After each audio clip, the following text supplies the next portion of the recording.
J'avais 14 ans. Mais on est parti en évacuation, je ne sais même plus la date, hein. Et on est parti en juin Juin 40. 40, oui.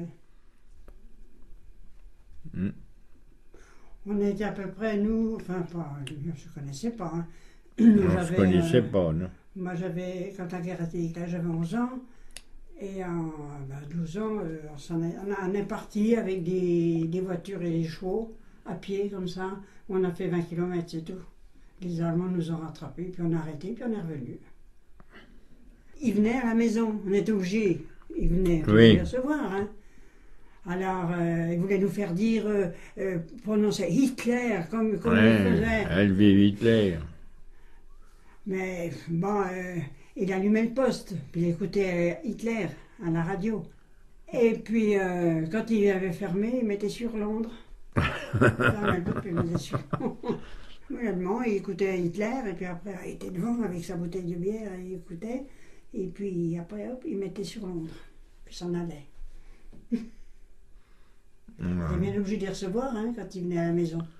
Moi, ben, nous, on avait pas beaucoup. On avait les cartes de pain, de viande, de graisse, de tout. Tout? De toutes sortes, oui.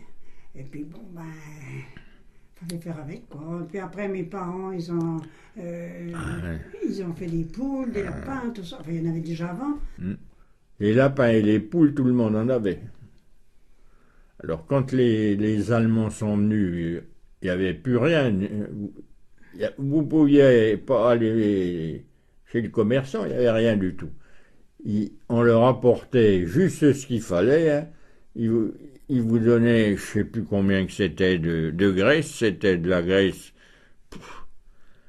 Du pain, c'était 300 grammes par Oh, jour. je sais même pas.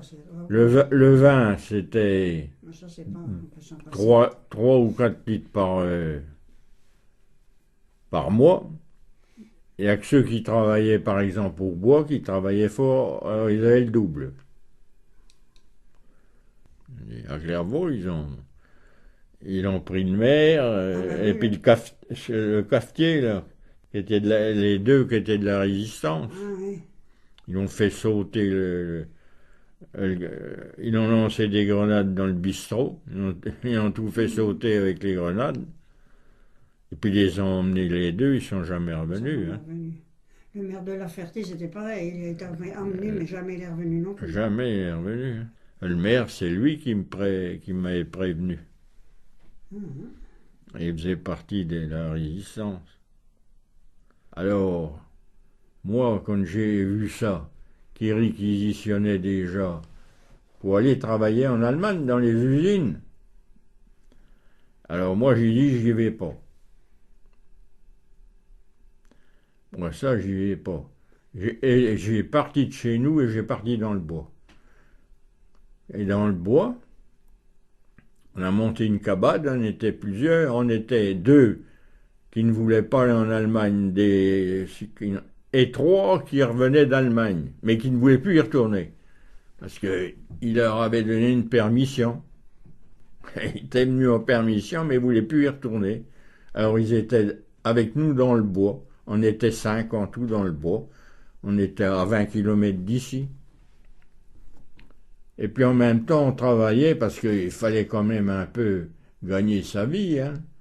On travaillait dehors dans le bois. Parmi les 5, il y en avait un que son père avait un petit camion, hein. C'est un entrepreneur. Alors de temps en temps, il venait nous ravitailler en douce. Alors, il nous amenait des pommes de terre, un peu, puis on faisait à manger comme ça. Il y a même 2 chats qui ont venu traîner, et les pauvres bêtes, ils ont passé à la casserole. Alors, Parce que on ne mangeait pas, hein, quand la camionnette elle n'arrivait pas, il fallait qu'on mange, hein. Il n'y a rien à faire. Voilà, ça c'est la vie de la baraque.